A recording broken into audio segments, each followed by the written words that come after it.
Before a single wagon crossed the Great Plains, before a single fort was raised on the frontier, the people who already called this land home had built civilizations so advanced, so layered, and so deeply rooted that most of us have barely scratched the surface of understanding them. And here's the kicker. One group of Native Americans had a democratic constitution so sophisticated, historians believe it directly inspired the founding documents of the United States itself. Welcome to Frontier Uncensored. I'm your host, Dustin, and today we're pulling back the curtain on 9 mind-blowing facts about Native American tribes that history class never taught you. If you're new here, hit that subscribe button and ring the bell so you never miss an episode. Let's ride. When we picture the American frontier, we often imagine two sides: cowboys and settlers pushing west, and Native Americans standing in their way. But that framing misses almost everything. The Native Americans weren't just obstacles on a map. They were the architects of this continent, its farmers, its philosophers, its linguists, its lawmakers, long before European boots ever touched this soil. So let's start at the very beginning, with something most people don't realize existed at all: a continent of voices. Before colonization, North America was home to more than 300 spoken languages. Some estimates push that number as high as 500. Think about that for a second. 500 languages, not dialects, not regional accents, but fully distinct languages, each carrying its own grammar, its own worldview, its own way of making sense of the world. Then came a deliberate, government-backed effort to silence them. In 1868, President Ulysses S. Grant laid out the official position of the United States government, stating that the difference in language was the source of, quote, 2/3 of our trouble, and that native tongues should be replaced entirely by English. That wasn't a passing comment. It was policy. Throughout the 1800s, native children were taken from their families and sent to Indian boarding schools where speaking their native language was forbidden. The goal was simple and brutal in its directness: erase the language, erase the identity. By 2013, only 169 native languages were still spoken in the United States, and many of those had just a handful of living speakers. Congress passed the Native American Language Act in 1990 to begin reversing the damage. But experts warn that if nothing changes, nearly all but 2 Native American languages could be gone entirely by 2050. The man who gave his people a voice. Now, here's where the story takes a remarkable turn. Long before the government was trying to silence native languages, one man was working to preserve his people's voice in a way that had never been done before. His name was Sequoia, a member of the Cherokee Nation. For 12 years, starting around 1809, Sequoia worked alone on a project that most people thought was impossible. He wasn't formally educated. He couldn't read or write in English. But he was determined to give the Cherokee people a written language of their own. And in 1821, he succeeded, producing an 86-character syllabary, a writing system where each symbol represents a syllable rather than a single letter. What made Sequoia's work extraordinary, according to Dr. Ellen Cushman of Northeastern University, herself a Cherokee Nation member, was that this was the only syllabic writing system in the world created by a native individual specifically for his own native community. And it worked. Cherokee speakers could learn to read and write proficiently within just 3 to 5 years. 7 years later, on February 21, 1828, the Cherokee Phoenix began publication in New Echota, Georgia. It was the first bilingual newspaper in United States history, printed in both English and Cherokee. In the middle of a culture war aimed at erasing indigenous identity, the Cherokee Nation had just published a newspaper. A nation within a nation. By now you're probably realizing that the story of Native Americans is far bigger and far more complex than most history books suggest. Consider this. Today, there are 574 federally recognized tribes in the United States. 574. 229 of them are located in Alaska alone.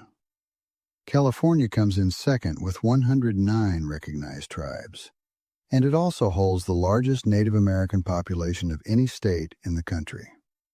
These federally recognized tribes hold a unique legal status. They maintain what's called a government-to-government relationship with the United States, meaning they're treated similarly to sovereign nations with the ability to negotiate directly with the federal government. But not every tribe enjoys that recognition.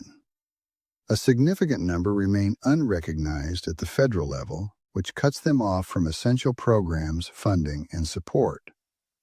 As of 2020, 66 tribes across 13 states had received state-level recognition, which, while not granting automatic access to federal resources, at least acknowledges their existence and gives them a platform to advocate for their communities. Have you ever come across a Native American tribe or tradition that surprised you? Drop it in the comments below. We love hearing from you. The farmers who fed the world. Let's talk about food, because this one genuinely stops people in their tracks. In 2016, it was estimated that roughly 60% of the world's food supply traces its origins back to crops first cultivated in North America by Native Americans. 60%. Corn is the most famous example. Its origins stretch back approximately 10,000 years to the regions of southern Mexico and Guatemala. But Native American farmers across the continent had been cultivating, crossbreeding, and perfecting it for millennia by the time European colonists arrived. Beyond corn, Native agricultural traditions gave the world beans, squash, potatoes, and tomatoes. Nearly everything in a standard pantry today has roots in indigenous farming knowledge. The next time you eat a bowl of chili or a plate of fries, you're tasting the agricultural genius of people whose contributions have been largely uncredited by mainstream history. The world's oldest democracy. Here's the fact that tends to change everything for people who hear it for the first time. One of the oldest participatory democracies on the planet wasn't in ancient Greece. It wasn't in Renaissance Europe. It was right here in North America. The Haudenosaunee Confederacy, known to the French as the Iroquois Confederacy, was established by 6 tribal nations: the Mohawk, Oneida, Onondaga, Cayuga, Tuscarora, and Seneca. Some researchers place its founding as early as 1142, though the Confederacy itself describes its origins as reaching back beyond recorded memory. Either way, it was operating as a functioning democratic institution centuries before the United States existed. These nations were united under a political constitution called the Great Law of Peace, or Gaya-Nashagoa in the Haudenosaunee language. It wasn't just a set of rules. It was a living framework for governance, diplomacy, and collective decision-making across a vast geographic region. Dr. Donald Grind Jr., a historian of Yamasee heritage at the University at Buffalo, points out that the Haudenosaunee Confederacy brought together people across enormous distances in a way that most political systems of the era couldn't manage. More than that, Dr. Grindy's research highlights 3 direct contributions the Haudenosaunee system made to the United States Constitution. First, it introduced the concept that sovereignty belongs to the people, not to a king or a chief. Second, it inspired the idea of separating governmental power into distinct branches. Third, it established the framework of a written constitution with structured articles, which the Haudenosaunee already practiced by reciting their Great Law of Peace annually. The next time someone tells you democracy was invented in the Old World, you have a very solid argument ready. Forced off the land. Not every chapter of this story is one of innovation and resilience. Some are defined by injustice, and it's important we don't look away from those either. In 1830, President Andrew Jackson signed the Indian Removal Act into law. The driving force behind it was land. Specifically, the fertile agricultural land of the American South, which white cotton farmers wanted. The act authorized the forced removal of Native American tribes from their homelands in Alabama, Florida, Georgia, North Carolina, and Tennessee. The Choctaw, Cherokee, Creek, and other nations were compelled to leave everything they had built and walk to a designated territory in what is now the state of Oklahoma. The human cost was devastating.